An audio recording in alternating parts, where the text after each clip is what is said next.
പിതാവിൻ്റെയും പുത്രൻ്റെയും പരിശുദ്ധാത്മാവിൻ്റെയും നാമത്തിൽ ആമേൻ. ഞാനിപ്പോൾ സ്പെയിനിൽ വലേൻസിയ, നമ്മുടെ കർത്താവായ ഈശോ ബലിയർപ്പിച്ച ആ കാസ ഇരിക്കുന്ന കത്തീഡ്രൽ ദേവാലയമുള്ള സ്ഥലത്താണ്. എൻ്റെ താമസ സ്ഥലത്തു നിന്നാണ് ഞാൻ ഈ ചെറിയ വീഡിയോ ക്ലിപ്പ് തരുന്നത്. കഴിഞ്ഞ ദിവസങ്ങളിൽ ഞാൻ പ്രാഗിൽ, ചെക്ക് റിപ്പബ്ലിക്കിൽ വിവാഹിതർക്കുള്ള ധ്യാനം, ദമ്പതി ധ്യാനം നടത്തുവാൻ പോയതാണ്. ആഗ്രഹിച്ച പ്രകാരം ധ്യാനം നടന്നില്ല എന്ന് പറയേണ്ടിയിരിക്കുന്നു. പക്ഷേ വേദനയില്ല. ഇവിടുത്തെ ചുറ്റുപാടുകൾ ഒരുപക്ഷെ നിങ്ങളിൽ പലർക്കും അറിഞ്ഞുകൂടാ. പ്രാഗ് നിങ്ങൾക്കറിയാം, ചെക്ക് റിപ്പബ്ലിക്കിൻ്റെ തലസ്ഥാനമാണ്. പണ്ട് ചെക്ക് റിപ്പബ്ലിക്ക് അല്ലായിരുന്നു, ചെക്കോ സ്ലൊവാക്യ ആയിരുന്നു 1991 വരെ. ഈ രണ്ട് രാജ്യങ്ങളും ഒന്നിച്ചായിരുന്നു ചെക്കോ സ്ലൊവാക്യ. ഇന്നത് സ്ലൊവാക്യ, ചെക്ക് റിപ്പബ്ലിക് എന്ന് രണ്ടായി തിരിഞ്ഞു. നിങ്ങൾക്കറിയാം, അത് ഈ പ്രദേശങ്ങളെല്ലാം ഒരു വലിയ യുദ്ധഭീതിയിൽ കഴിയുകയാണ്. നിങ്ങൾക്കറിയാം, രണ്ടാം ലോകമഹായുദ്ധം കഴിഞ്ഞപ്പോൾ USSR എന്ന് പറഞ്ഞാൽ പഴയ ആ സോവിയറ്റ് യൂണിയൻ, 15 രാഷ്ട്രങ്ങൾ ഒന്നിച്ചേർന്നുള്ള ഒരു ഫെഡറേഷൻ ആയിരുന്നല്ലോ USSR. കമ്മ്യൂണിസം ആയിരുന്നു അവിടെ. നിങ്ങൾക്കറിയാം, ജർമ്മനി ആണെങ്കിലും രണ്ടായിട്ട് വിഭജിച്ച് അതിൻ്റെ പകുതി അതിലായിരുന്നു, ബാക്കി പകുതി ഇവിടെ യൂറോപ്യൻ യൂണിയനിൽ ആയിരുന്നു എന്നെനിക്കറിയാം. അപ്പോൾ ഈ ചരിത്രം നമ്മൾ അല്പം മനസ്സിലാക്കിയിരിക്കണം. ഇന്നിപ്പോൾ യൂറോപ്യൻ യൂണിയൻ ഉണ്ട്. അതായത് യൂറോപ്യൻ രാജ്യങ്ങളെല്ലാം കൂടെ കൂടി, ഈസ്റ്റും വെസ്റ്റും എല്ലാം കൂടെ. പിന്നെ നമുക്കറിയാം, ഒരു നോർത്ത് അറ്റ്ലാന്റിക് ട്രീറ്റി ഓർഗനൈസേഷൻ, നമ്മളതിനെ നാറ്റോ അഥവാ നേറ്റോ എന്ന് പറയും. അതിനകത്ത് 37 രാജ്യങ്ങളുണ്ട്. അമേരിക്ക, കാനഡ, UK, യൂറോപ്യൻ രാജ്യങ്ങളെല്ലാം. അപ്പോൾ ഈ അടുത്ത നാളിൽ റഷ്യയെ പ്രകോപിപ്പിച്ചത് എന്തെന്ന് ചോദിച്ചാൽ, ഈ പഴയ സോവിയറ്റ് യൂണിയനിലെ പല രാജ്യങ്ങളും നാറ്റോയിലെ അംഗങ്ങളായി, യൂറോപ്യൻ യൂണിയനിൽ ആയി. ഇതാണ് പ്രകോപനത്തിന് ഒരു കാരണം. നമുക്കറിയാൻ സാധിക്കും, എസ്തോണിയ അല്ലെങ്കിൽ താജിക്കിസ്ഥാൻ, ടർക്ക്മെനിസ്ഥാൻ, മധ്യ ഏഷ്യ, ജോർജിയ, ആർമേനിയ, ഇങ്ങനത്തെ ലുത്വാനിയ തുടങ്ങിയ രാജ്യങ്ങളൊക്കെ ചെറിയ ചെറിയ രാജ്യങ്ങളാണ്. അപ്പോൾ ഇതിനെല്ലാം ഒന്നിച്ചുകൂട്ടി ആ പഴയ ആ രൂപത്തിലേക്ക്, USSRലേക്കല്ല എങ്കിലും ഒരു ഫെഡറേഷൻ ഉണ്ടാക്കാൻ പ്രസിഡന്റ് പുടിന് മനസ്സിൽ ഒരാഗ്രഹമുണ്ട്. അതുകൊണ്ടാണ് നമുക്കറിയാം ജോർജിയ കയറിയെടുക്കുന്നത്, ഇപ്പോൾ ഉക്രൈനിൽ യുദ്ധം നടത്തുന്നത്. പിന്നെ മറ്റു കൊച്ചു കൊച്ചു രാജ്യങ്ങളൊക്കെ വളരെ എളുപ്പമാണ്. അതുപോലെ തന്നെ കസാക്കിസ്ഥാൻ അല്ലെങ്കിൽ കിർഗിസ്ഥാൻ, ഉസ്ബെക്കിസ്ഥാൻ, മോൾദാവിയ, ഇതൊക്കെ ഒന്നിച്ചുകൂട്ടി ഒരു രാജ്യമാക്കി ആ പഴയ ചരിത്രത്തിലേക്ക് കടന്നു വരാൻ ഒരു ആഗ്രഹം. അതാണ് ആ യുദ്ധം, ഇപ്പോൾ നടക്കുന്ന യുദ്ധത്തിൻ്റെ പിന്നിലെ കാര്യമെന്ന് ഇന്ന് കേരളത്തിലെ പലർക്കും അറിഞ്ഞുകൂടായിരിക്കാം. അതുകൊണ്ട് ഞാൻ പറയുകയാണ്. അപ്പോൾ പഴയ അംബീഷൻ, ആഗ്രഹം സാധിക്കുവാൻ. ഇപ്പോൾ യുദ്ധം നടന്നുകൊണ്ടിരിക്കാൻ നിങ്ങൾക്കറിയാം. പലപ്പോഴായിട്ട് പുടിൻ ഭയപ്പെടുത്തുന്നുണ്ട്, അതൊരു ലോക മഹായുദ്ധം ആയേക്കാം. മാത്രമല്ല, കയ്യിലിരിക്കുന്ന വലിയ ബോംബുകൾ, ന്യൂക്ലിയർ ബോംബുകൾ പൊട്ടിക്കാൻ ആഗ്രഹമുണ്ട് എന്നൊക്കെ പലപ്പോഴും പറയുകയുണ്ടായി. അപ്പോൾ ഇതുകൊണ്ട് ഇവിടുത്തെ ജനങ്ങളെല്ലാം ഒരു ഭയത്തിൽ കഴിയുന്നു. ഇവിടെ ഞാൻ ഈ മിക്ക രാജ്യങ്ങളിലും സുവിശേഷ പ്രഘോഷണം നടത്തുന്നവനാണ് എന്നെ നിങ്ങൾക്കറിയാമല്ലോ. അപ്പോൾ ഉദാഹരണമായിട്ട് ചെക്ക് റിപ്പബ്ലിക്കിലും സ്ലോവാക്യയിലും ഒരു 6-7 ധ്യാനങ്ങൾ ഇത്തവണ ഞാൻ നടത്താനായിട്ട് ഉദ്ദേശിക്കുന്നുണ്ട്, അഥവാ ഓർഗനൈസ് ചെയ്തിട്ടുണ്ട്. അതുപോലെ ജർമ്മനിയിലും മറ്റ് ക്രൊയേഷ്യയിലും ഫ്രാൻസിലും എല്ലാം ധ്യാനങ്ങളുണ്ട്. ഇവിടെ നമ്മൾ മനസ്സിലാക്കിയിരിക്കണം, കൂടുതൽ സുവിശേഷവൽക്കരണത്തിന് ചാൻസ് ഉള്ളത് ഈസ്റ്റ് യൂറോപ്പാണ്. ഭാവിയിലും ഒരുപക്ഷെ ക്രിസ്തുമതം, ക്രിസ്തീയത ഈസ്റ്റ് യൂറോപ്പിലായിരിക്കും കൂടുതൽ ഉണ്ടായിരിക്കുന്നത്. കാരണം മറ്റിടത്തെല്ലാം അഭയാർത്ഥികൾ വന്ന് ഇവിടുത്തെ ജനസംഖ്യ, ക്രിസ്ത്യാനികളുടെ ജനസംഖ്യ പോയി. ഉദാഹരണമായിട്ട് ജർമ്മനി അല്ലെങ്കിൽ ഇറ്റലി, ഫ്രാൻസ് ഒക്കെ മുതലായ രാജ്യങ്ങൾ, അതായത് യൂറോപ്യൻ യൂണിയനിലെ മിക്കവാറും രാജ്യങ്ങൾ. എന്നാൽ നിങ്ങൾ മനസ്സിലാക്കണം, ചെക്ക് റിപ്പബ്ലിക്ക് അല്ലെങ്കിൽ സ്ലോവാക്യ, പോളണ്ട് ചുറ്റുപാട് രാജ്യങ്ങൾ അഭയാർത്ഥികളെ സ്വീകരിച്ചിട്ടില്ല. അത് അഭയാർത്ഥികളെ വേണ്ടാഞ്ഞിട്ടല്ല, കാരണം ഇസ്ലാമിസം കൊണ്ടുവരാൻ അവർക്ക് ഇഷ്ടമില്ല. അതുകൊണ്ട് ഇവിടെ ഉള്ളവർ വിശ്വാസം നഷ്ടപ്പെട്ട ക്രിസ്ത്യാനികളെങ്കിലും നമുക്ക് എവാഞ്ചലൈസ് ചെയ്യുകയാണെങ്കിൽ, സുവിശേഷീകരിച്ചാൽ അവരെ തിരിച്ചു കൊണ്ടുവരുവാൻ നിഷ്പ്രയാസം കഴിയും. അതുകൊണ്ടായിരുന്നു ഒരു 6000 വിവാഹിതരായ ദമ്പതികളുടെ ഒരു വലിയ മെഗാ പ്രോഗ്രാം അത് പ്ലാൻ ചെയ്തു. അതിനായിട്ടാണ് ഞാൻ ആദ്യമായിട്ട് ഇവിടെ വന്നപ്പോൾ കേട്ടത്, അവിടുത്തെ ആളുകളൊക്കെ പറഞ്ഞു, ഗവൺമെൻറ്റിന് പറഞ്ഞു, ഇത്രയും ആളുകളെ കൂട്ടാൻ പറ്റുകയില്ല, യുദ്ധ സാഹചര്യമാണ്, അതുകൊണ്ട് 100 പേരും കൂടുതൽ പേരെ കൂട്ടാൻ പറ്റില്ല. അപ്പോൾ ഇതിനു വേണ്ടിയിട്ട് സംഘാടകർക്ക് ഒത്തിരി വിഷമമുണ്ടായി. നിങ്ങൾ ആലോചിക്കണം, 6000 ദമ്പതികൾ എന്ന് പറഞ്ഞാൽ 12,000 പേരുടെ ഒരു പരിപാടിയായിരുന്നു. ദമ്പതികൾ ധ്യാനമെങ്കിലും ഉദ്ദേശം അവരെ സുവിശേഷീകരിച്ച് യേശുവിൻ്റെ വിശ്വാസത്തിൽ നിലനിർത്തുക എന്ന ഉദ്ദേശമായിരുന്നു. അതിനുവേണ്ടി മുറികളൊക്കെ സജ്ജീകരിച്ചിരുന്നു, ആഹാരമൊക്കെ ക്രമീകരിച്ചിരുന്നു. പിന്നെ അതെല്ലാം മാറ്റി ഈ ആഹാര സാധനങ്ങളൊക്കെ പഴയ പാവപ്പെട്ടവർക്ക് വേണ്ടി കൊടുക്കാൻ തീരുമാനിച്ചു. അവരൊന്നിച്ചു പ്രാർത്ഥിച്ചു, അവരുടെ കൂടെ ഇരുന്ന് പ്രാർത്ഥിച്ചു. അവരെ സമാധാനിപ്പിക്കാനായിട്ട് ഞാനൊരു സമാധാന ദൂതനായിട്ടാണ് ഈ ദിവസങ്ങൾ ഇവിടെ കഴിഞ്ഞുകൂടിയത്. ഞാനാണെങ്കിലും നമ്മുടെ നാട്ടിലെ ചൂടെല്ലാം കഴിഞ്ഞ് ഇവിടെ വന്നപ്പോൾ തണുപ്പായിരുന്നു. ഇവിടെ 8ഉം 6ഉം ഡിഗ്രി ആയിരുന്നു. അപ്പോൾ ജലദോഷം പിടിച്ചു. ആ ജലദോഷം എനിക്ക് ന്യൂമോണിയ ആയിട്ട് മാറി. അതുകൊണ്ട് മരുന്നൊക്കെ എടുക്കേണ്ടി വന്നു. ഈ ക്ഷീണമെല്ലാം ഉണ്ടെങ്കിലും എനിക്ക് ഒരു പ്രശ്നമല്ലായിരുന്നു. ഇവരെയൊക്കെ ആശ്വസിപ്പിച്ച്, ഇവർക്ക് ദിവ്യബലി അർപ്പിച്ച്, ഇവരോടുകൂടി ചെറിയ ചെറിയ പ്രസംഗങ്ങൾ കൊടുക്കുക, അതുപോലെ തന്നെ ആരാധനകൾ നടത്തുക, അങ്ങനെ ഈ ദിവസങ്ങളൊക്കെ ചിലവഴിച്ചു. അവസാനം 2-3 ദിവസം ഒരു 200ഓളം പേർക്കുള്ള ഒരു ചെറിയ ധ്യാനം നടത്തി. അത് ദമ്പതികളായിരുന്നു മുഴുവനും. അതിൻ്റെ ഏതാനും വീഡിയോ ക്ലിപ്പുകൾ ഞാൻ കാണിക്കാം.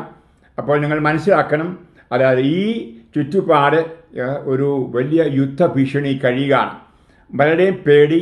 അതെ, നമുക്കറിയാം, ന്യൂക്ലിയർ ബോംബ് പുട്ടിൻ്റെ തള്ളവിരലിലായിരിക്കുന്നത്. ഒന്നനങ്ങിയാൽ മതി അതെ ഒരു വലിയ മഹായുദ്ധമുണ്ടാകാൻ. അപ്പോൾ ആ ഭയത്തിൽ കഴിയുന്നത് എപ്പോഴാണ് സംഭവിക്കുന്നത് അറിഞ്ഞുകൂടാ. മാത്രമല്ല, അത് റഷ്യയുടെ ഭാഗത്ത് വലിയൊരു ഇളക്കമുണ്ട്. ഈ ചെറിയ രാജ്യങ്ങളെ, പഴയ സോവിയറ്റ് യൂണിയനിലെ രാജ്യങ്ങളെ ഒന്നിച്ചു കൂട്ടാനായിട്ടും. അപ്പോൾ ഈ ചുറ്റുപാടിൽ ഒരു വലിയ സംരംഭം ധ്യാനം നടത്തുക ബുദ്ധിമുട്ടാണ്. ഞാൻ വന്നത് ഇവിടെ തന്നെ, ഈ ചുറ്റുപാടിൽ തന്നെ 6 വലിയ കൺവെൻഷനുകൾ നടത്തുവാനായിരുന്നു. ചെക്ക് റിപ്പബ്ലിക്കിലും സ്ലോവാക്കിയയിലും. ഇനിയും അടുത്തതൊക്കെ എപ്രകാരമാകുമെന്ന് ഈശോയ്ക്ക് മാത്രമേ അറിയത്തുള്ളൂ. എന്തായാലും 10 പേരെ ഉള്ളെങ്കിലും വചനം കൊടുക്കുക, എന്നിട്ട് ഞാൻ തിരിച്ച് നാട്ടിലേക്ക് വരൂ. ആ യുദ്ധം ഉണ്ടായാലും ബോംബ് പൊട്ടിയാലും എൻ്റെ കർത്താവിനെ പ്രഘോഷിക്കുവാനാണല്ലോ കർത്താവ് എന്നോട് അതെ പറഞ്ഞിരിക്കുന്നത്. ഇവിടെ ഈ പൊളിറ്റിക്കൽ ബാക്ക്ഗ്രൗണ്ട് നിങ്ങൾ മനസ്സിലാക്കിയിരിക്കണം. 2ാം ലോകമഹായുദ്ധം കഴിഞ്ഞപ്പോൾ നമുക്കറിയാം, അന്ന് ജർമ്മനിയെ തകർക്കാൻ, നശിപ്പിക്കുവാൻ ബ്രിട്ടനും ഫ്രാൻസും അമേരിക്കയും റഷ്യയും കൂടി ബോംബിട്ടു, എല്ലാം തകർന്നു. അതിനുശേഷമാണല്ലോ വാർസോ ഉടമ്പടി ഉണ്ടാകുന്നത്. അങ്ങനെയാണ് സോവിയറ്റ് യൂണിയൻ ഉണ്ടാകുന്നു. മാത്രമല്ല നാറ്റോ അഥവാ നേറ്റോ ഉണ്ടാകുന്നു. അതിൽ പിന്നീടാണ് യൂറോപ്യൻ യൂണിയൻ. ഇങ്ങനെയൊക്കെ വന്നപ്പോൾ ഒത്തിരി കാര്യങ്ങൾ ഇവിടെ സംഭവിച്ചു എന്ന് നമ്മൾ മനസ്സിലാക്കിയിരിക്കണം. നമുക്കറിയാം, പോളണ്ട് അല്ലെങ്കിൽ ചെക്കോസ്ലോവാക്യ, റൊമേനിയ തുടങ്ങിയ രാജ്യങ്ങൾ നിശ്ചയമായിട്ടും സോവിയറ്റ് യൂണിയൻ അല്ലായിരുന്നു. എങ്കിൽ പോലും അവർക്ക് സോവിയറ്റ് യൂണിയൻ്റെ സ്വാധീനം, കാരണം മിലിറ്ററി സപ്പോർട്ട് ഉണ്ടായിരുന്നു. അതുകൊണ്ട് പട്ടാളത്തിൻ്റെ സാന്നിധ്യം അവിടെയെല്ലാം ഉണ്ടായിരുന്നു. അപ്പോൾ ഈ 901 കമ്മ്യൂണിസം ഇവിടെ തകർന്നപ്പോൾ നിങ്ങൾ മനസ്സിലാക്കണം, കമ്മ്യൂണിസം ചെയ്ത നാശങ്ങൾ, സഭയെ നശിപ്പിച്ചതെങ്ങനെ, വിശ്വാസത്തെ നശിപ്പിച്ചതെങ്ങ്, അതിവിടെയുള്ളവർക്കേ അറിയാൻ സാധിക്കൂ. നമ്മുടെ നാട്ടിൽ അറിയത്തില്ല. കാരണം നമ്മുടെ നാട്ടിലെ കമ്മ്യൂണിസ്റ്റുകാരെ സ്വർഗസ്നാപിതാവ് ചെല്ലുന്നവരും പള്ളി പോകുന്നവരുമാണ്. എന്നാൽ ഇവിടെ എപ്രകാരം ക്രിസ്തുവിൻ്റെ സിദ്ധാന്തങ്ങളെയും ആ ദാസ് ക്യാപിറ്റൽ എന്ന കാരൽ മാർക്സിൻ്റെ പുസ്തകത്തിൽ നിന്നുണ്ടായ ആ കമ്മ്യൂണിസത്തിനെ തകർക്കുവാൻ ശ്രമിച്ചു എന്നുള്ളത് ഇവിടെയുള്ളവർക്കറിയാം. അതുകൊണ്ടാണ് ചിലർക്ക് എന്നോട് ചോദിക്കും, അച്ഛൻ്റെ നാട്ടിൽ കമ്മ്യൂണിസ്റ്റ് ഭരണമാണോ? അപ്പോൾ ഞാൻ പറയും, അത് പല്ലും നഖവും പോയ ഒരു സിംഹമാണ് ഞങ്ങളുടെ കമ്മ്യൂണിസം എന്ന് ഞാൻ ചിരിച്ചുകൊണ്ട് പറയും. എങ്കിലും കമ്മ്യൂണിസം അതിൽ തന്നെ നമുക്കറിയാം എല്ലാ വിശ്വാസങ്ങൾക്കും, ദൈവവിശ്വാസത്തിനും എതിരാണ്. അപ്പോൾ ഇവിടുത്തെ ദൈവവിശ്വാസം, ക്രിസ്തുവിലെ വിശ്വാസം, അതെല്ലാം നശിപ്പിക്കുവാൻ ഒരു കാരണം ഇവിടെ കമ്മ്യൂണിസം വളർന്നു വന്ന് സോവിയറ്റ് യൂണിയൻ, അതുപോലെ തന്നെ യുഗോസ്ലാവിയ, നിങ്ങൾക്കറിയാം, അതും സോവിയറ്റ് യൂണിയൻ പോലെ പല രാജ്യങ്ങൾ ചേർന്നുണ്ടായിരുന്നു. ഇന്നത്തെ നിങ്ങൾക്കറിയാം ബോസ്നിയ അല്ലെങ്കിൽ ക്രൊയേഷ്യ, സ്ലൊവേനിയ തുടങ്ങിയ രാജ്യങ്ങളെല്ലാം അതിൽപ്പെട്ടതായിരുന്നു. നിങ്ങൾക്കറിയാം ടിറ്റോയുടെ കീഴിൽ സോവിയറ്റ് യൂണിയൻ നമുക്കറിയാം പ്രകാരം ആയിരുന്നു വളർന്ന് പന്തലിച്ചു വന്നത് ജോസഫ് സ്റ്റാലിൻ്റെ കീഴിൽ. അപ്പോൾ അതുപോലെ ഇവിടെയും നമുക്ക് കാണാൻ സാധിക്കും ടിറ്റോയുടെ കീഴിൽ. അപ്പോൾ ഈ രണ്ടു വലിയ കമ്മ്യൂണിസ്റ്റ് രാജ്യങ്ങൾ. എന്തുകൊണ്ട് ചൈന ചേർന്നില്ല എന്ന് ചോദിച്ചാൽ കമ്മ്യൂണിസം നമുക്കറിയാം അതിൻ്റെ നേരായ ലെനിൻ്റെ തിയറി അനുസരിച്ച് പോയില്ല, രണ്ടായി. അപ്പോൾ അതാണ് അവരെ ചേരാഞ്ഞാൽ അവരോട് ചേരേണ്ടതായിരുന്നു. എങ്കിലും ഉള്ളിൻ്റെ ഉള്ളിൽ കമ്മ്യൂണിസം ഒന്നാണ് എന്നോർക്കണം. ഓക്കെ, ഞാനിത് കമ്മ്യൂണിസ്റ്റിനെതിരായിട്ട് പറയുന്ന ഒരു വീഡിയോ അല്ല. അതെ, എൻ്റെ സുവിശേഷ പ്രഘോഷത്തിൻ്റെ ആ കോണ്ടക്സ്റ്റ് ഒന്ന് പറയുകയാണ്. അപ്പോൾ ഞാൻ ഏതാനും പേരെ ഉണ്ടായിരുന്നു, അവിടെ പ്രാർത്ഥിച്ചു, ചെറിയ ധ്യാനം കൊടുത്തു, ഒത്തിരി സന്തോഷമായിട്ട് കഴിയുന്നു. പ്രിയപ്പെട്ടവരെ, ഞാൻ ഈ വീഡിയോ പറയാൻ ഒരു പ്രത്യേക കാരണം, പ്രാർത്ഥിക്കണമേ സമാധാനമുണ്ടാകാൻ. 1. 2, ഇവിടെ സുവിശേഷീകരണം ആരും നടത്തുന്നില്ല, ആരും ഈ ഭാഗങ്ങളിൽ വരുന്നുമില്ല. അതുകൊണ്ട് യേശുവിനെ അറിയാവുന്നവരും സുവിശേഷം അറിയാവുന്നവരും വളരെ വളരെ വിരളമാണ് എന്ന് പറയേണ്ടിയിരിക്കുന്നു. അതുകൊണ്ട് പ്രിയപ്പെട്ടവരെ പ്രാർത്ഥിക്കുക. ഞാൻ നോക്കുമ്പോൾ ജർമ്മനി അല്ലെങ്കിൽ ഫ്രാൻസ് തുടങ്ങിയ രാജ്യങ്ങൾ മുസ്ലിങ്ങൾ കയറി വളർന്നതുകൊണ്ട് അവിടെ ക്രിസ്ത്യാനികളുടെ എണ്ണം തുലവും കുറഞ്ഞുപോയി. അതുകൊണ്ട് അവിടെ ഒരു വലിയ ഭാവി ഉണ്ടോ എന്ന് ഞാൻ സംശയിക്കും. ഉള്ളവരെ കൊണ്ട് അവരെ ശുഷ്കാന്തിയുള്ളവരാക്കുക, അതായത് തിരഞ്ഞെടുക്കപ്പെട്ടവരെ ഒന്ന് ചൂട് പിടിപ്പിക്കുക. ഇത് എൻ്റെ ഒരു പരിപാടിപ്പെട്ടതാണ്. അതായത് അവശേഷിച്ചിരിക്കുന്നവരെ ശക്തരാക്കുക ഭാവിക്ക് വേണ്ടി. എന്നാൽ കൂടുതൽ പേരെ യേശുക്രിസ്തുവിൽ നയിച്ചുകൊണ്ട് പോകാൻ പറ്റുന്ന ഏറിയ സ്ഥലങ്ങൾ ആണ് പണ്ടത്തെ സോവിയറ്റ് യൂണിയനിൽ നിന്നും വിട്ടുപോയ ക്രൈസ്തവ രാജ്യങ്ങൾ. പ്രധാനമായിട്ട് ഞാൻ പറയുന്നു ചെക്ക് റിപ്പബ്ലിക്ക്, റൊമേനിയ, അതുപോലെ സ്ലോവാക്കിയ, ക്രൊയേഷ്യ, ബോസ്നിയ എന്ന് പറയുമ്പോൾ നിങ്ങൾക്കറിയാം അവിടെയാണ് മാതാവ് പ്രത്യക്ഷപ്പെട്ട മെഡ്ജുഗോരൈ. ഇതെല്ലാം നിങ്ങൾ മനസ്സിലാക്കിയിരിക്കണം. ഇവിടെയെല്ലാം ധാരാളം കത്തോലിക്കർ ഉണ്ടായിരുന്ന രാജ്യങ്ങൾ. അവിടെയെല്ലാം വിശ്വാസം പോയി. അപ്പോൾ ഇവരെയൊക്കെ യേശുവിലേക്ക് തിരിച്ചു കൊണ്ടുപോകാൻ ഒരു പ്രയത്നം. അപ്പോൾ ഇതിനു വേണ്ടിയാണ് പ്രിയപ്പെട്ടവരെ, വയ്യായെങ്കിലും പ്രായമായെങ്കിലും ഞാനിപ്പോൾ ഇവിടെ ആയിരിക്കുന്നത്. അടുത്ത ഒരു ധ്യാനം ഇവിടെ സ്പെയിനിലാണ്. അതിനെ തുടർന്ന് പിന്നെ ഓരോ ധ്യാനങ്ങൾ നിങ്ങൾക്ക് എൻ്റെ വെബ് പേജ് തുറന്നാൽ കാണാൻ സാധിക്കും. ദയവായി എൻ്റെ ഈ മിഷൻ പ്രവർത്തനത്തിനായിട്ട് നിങ്ങൾ പ്രാർത്ഥിക്കണമേ എന്ന് യാചിക്കുന്നു. മാത്രമല്ല, ഇവിടെയൊക്കെ കൂടുതൽ യേശുവിനെ അറിഞ്ഞ് സുവിശേഷത്തിൽ ആഴമായി വേരുറച്ച് ഇവിടുത്തെ ക്രിസ്തീയ സഭകൾ ഒന്നായിത്തീർന്ന് രക്ഷയിലേക്ക് ധാരാളം പേരെ നയിക്കുവാൻ ഇടയാകട്ടെ എന്നും നിങ്ങൾ പ്രാർത്ഥിക്കേണ്ടിയിരിക്കുന്നു. നമുക്കറിയാം ഏറെ പേരെ യൂറോപ്പിന് ലോകത്തെ മുഴുവനും നയിക്കാൻ ഉള്ള കഴിവുണ്ട്. കാരണം അവർക്ക് അതിനുള്ള ടെക്നോളജീസ് ഉണ്ട്, നമുക്കറിയാം, പണമുണ്ട്, സ്വാധീനമുണ്ട്. അതുകൊണ്ട് ഇവിടെ ക്രിസ്തു മതം അഥവാ ക്രിസ്തീയത തഴച്ചു വളർന്നാൽ അത് ലോകത്തെ മുഴുവൻ സ്വാധീനിക്കും. അതായിരുന്നല്ലോ പണ്ട് കാലത്ത് യൂറോപ്പിൽ നിന്നാണല്ലോ യേശുവിനെ പറ്റിയുള്ള വചനവും വിശ്വാസവും ലോകത്തിൽ മുഴുവൻ പടർന്നു പന്തലിച്ചത്. അതുകൊണ്ട് പ്രിയമക്കളെ പ്രാർത്ഥിക്കൂ. നമുക്ക് വിചാരിച്ചാൽ നമ്മുടെ കേരളീയ മക്കൾക്ക് യൂറോപ്പിനെ മുഴുവൻ നമുക്ക് ഈശോയുടെ കൊണ്ടുവരാൻ സാധിക്കും. ഇസ്ലാമീകരിച്ച ഭാഗം നമുക്കൊന്നും ചെയ്യാൻ പറ്റില്ലായിരിക്കാം. ഒരുപക്ഷെ അവരിൽ പലരും എനിക്ക് കാണാൻ സാധിക്കുന്നുണ്ട്. വിയന്നായിലും അതുപോലെ തന്നെ ഫ്രാങ്ക്ഫർട്ടും ക്രിസ്തീയത കൂടുതലുള്ള സ്ഥലങ്ങളിൽ പലരും ജ്ഞാനസ്ഥാനം സ്വീകരിച്ച ക്രിസ്ത്യാനികളായിരിക്കുന്നത് നിങ്ങൾ പത്രത്തിലൊക്കെ വായിക്കാറുമുണ്ട്. അത് വാസ്തവമാണ്. അപ്പോൾ നല്ല ചൂടുള്ള ക്രിസ്ത്യാനികൾ കത്തോലിക്കർ ഉണ്ടെങ്കിൽ കണിശമായിട്ടും മറ്റുള്ളവർക്കും ചൂട് പകർന്നു കൊടുത്തുകൊണ്ട് അവരെയും ഈശോയിലേക്കും രക്ഷയിലേക്കും നയിക്കും. അതിനു വേണ്ടിയിട്ടാണ് എളിയദാസനായ എനിക്ക് കഴിവത് ഞാനിവിടെ ചെയ്യാനായിട്ട് ശ്രമിക്കുന്നത്. ഈശോ നിങ്ങളെ അനുഗ്രഹിക്കട്ടെ. നിങ്ങളുടെ പ്രാർത്ഥന യാചിക്കാനും ഇവിടുത്തെ ചുറ്റുപാട് മനസ്സിലാക്കിക്കൊണ്ട് ഇവിടെ ഒരു സമാധാന അന്തരീക്ഷം ഉണ്ടാകാൻ പ്രാർത്ഥിക്കുവാനും ഒക്കെയാണ് ഞാനിപ്പോൾ നിങ്ങളോട് ആഹ്വാനം ചെയ്യുന്നത്. ഈശോ നിങ്ങളെ അനുഗ്രഹിക്കട്ടെ. ഞാൻ കേരളത്തിൽ നിന്ന് വിദൂരത്തിലാണെങ്കിലും എൻ്റെ ഹൃദയത്തിൽ നിങ്ങളെല്ലാവരുമുണ്ട്. അവിടുത്തെ കാര്യങ്ങളൊക്കെ എനിക്കറിയാം. ചൂട് കൂടുന്നു, മഴ താമസിച്ചേ വരുള്ളൂ. ഇലക്ഷൻ്റെ ചൂട് കഴിഞ്ഞിട്ടില്ല. എങ്ങനെയായിരിക്കും അടുത്ത ഭരണകൂടം, ഇതിനെപ്പറ്റിയുള്ള ആശങ്ക, ഇതെല്ലാം എൻ്റെ മനസ്സിലുമുണ്ട്. ഞാൻ പ്രാർത്ഥിക്കുന്നു നമ്മുടെ കേരള സഭയിലെ ഭിന്നതകളും അനൈക്യങ്ങളൊക്കെ മാറാനും അത് എന്നും കണ്ണീരോടെ കർത്താവിന് മുമ്പിൽ പ്രാർത്ഥിക്കുന്നു. ഞാൻ ഷെക്കീന ടെലിവിഷനൊക്കെ അനുദിനം ശ്രവിക്കാറുണ്ട്. വരുന്ന നാളുകളെ പറ്റിയൊക്കെയുള്ള സന്തോഷ് ബ്രദറിൻ്റെയൊക്കെ മനോഹരമായ പ്രസംഗങ്ങളും മറ്റും അതൊക്കെ നിങ്ങളൊക്കെ അറ്റൻഡ് ചെയ്യുക. ഈശോയുടെ വരവ് അടുത്തു എന്നുള്ള സത്യമാണ്. അപ്പോൾ നമ്മുടെ കേരള സഭ ഒരുങ്ങിയിരുന്നേ മതിയാവൂ. അതിന് ഒന്നായിരിക്കണം, സ്നേഹത്തിലായിരിക്കണം. അതിനുള്ള ആഹ്വാനങ്ങളൊക്കെ പ്രത്യേകിച്ച് നമ്മുടെ 3 ടെലിവിഷൻ ചാനലുകൾ പറയുന്നത് ഒന്ന് കേൾക്കാനായിട്ടൊക്കെ പരിശ്രമിക്കുക. ഓക്കെ, ഈശോ നിങ്ങളെ അനുഗ്രഹിക്കട്ടെ.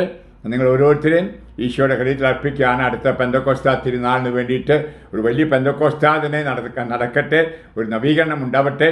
മാത്രമല്ല വലിയ മഹാജൂബിലി നമുക്ക് 2033 ആഘോഷിക്കുവാൻ, അതോടുകൂടി കർത്താവിൻ്റെ വരവ്, കർത്താവിൻ്റെ 2ാം വരവ് ഈ ലോകത്തിലായിത്തീരുവാൻ എല്ലാം ആഗ്രഹിച്ച് പ്രാർത്ഥിക്കാം.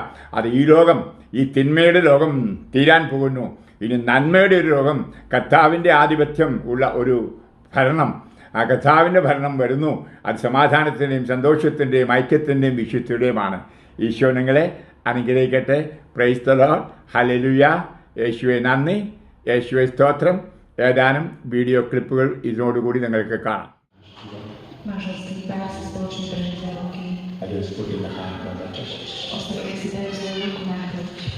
Prepare the heart for this mass. Yes, you are the wonder. Jesus, you are the wonder. What a wonder to my soul. Thank you, Lord. Thank you, Jesus. Thank you, Jesus. Thank you, Jesus, for my heart.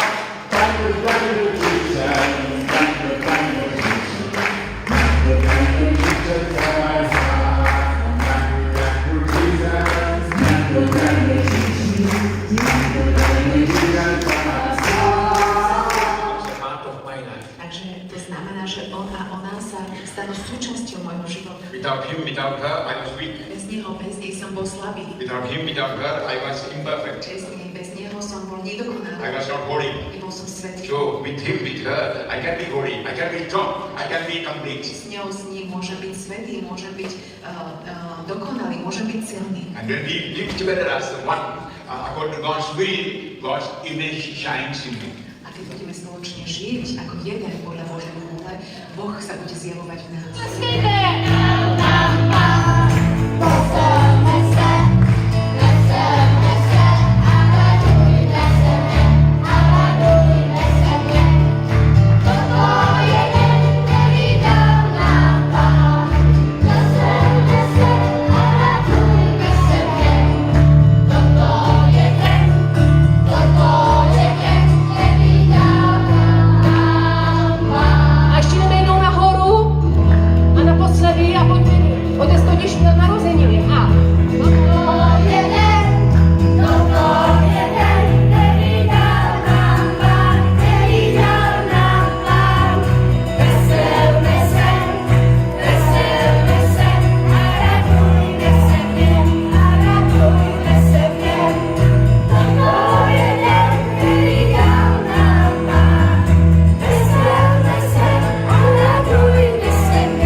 A my mu teďka požehnáme.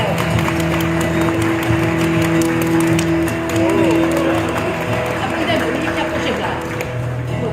A Radku, Zuzko, všichni, pojďte mu požehnat, a i vy kněží, tak to je taková píseň. Nech tě požehná Pán Ježíš, nech tě požehná on sám. Tak pojďme mu žehnat. Dobře. Nech tě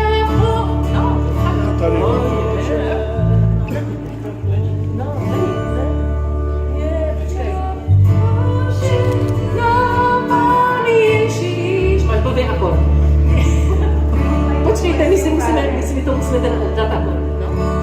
Father, they are singing to bless you, also the priests. Ne, tak já začnu sama. Já začnu sama bez kluku. Nech tě požehná Pán Ježíš, nech tě požehná on sám, nech tě požehná Pán Ježíš, nech tě požehná, nech tě naplní Duch Svatý, nech tě naplní Duch Svatý, nech tě naplní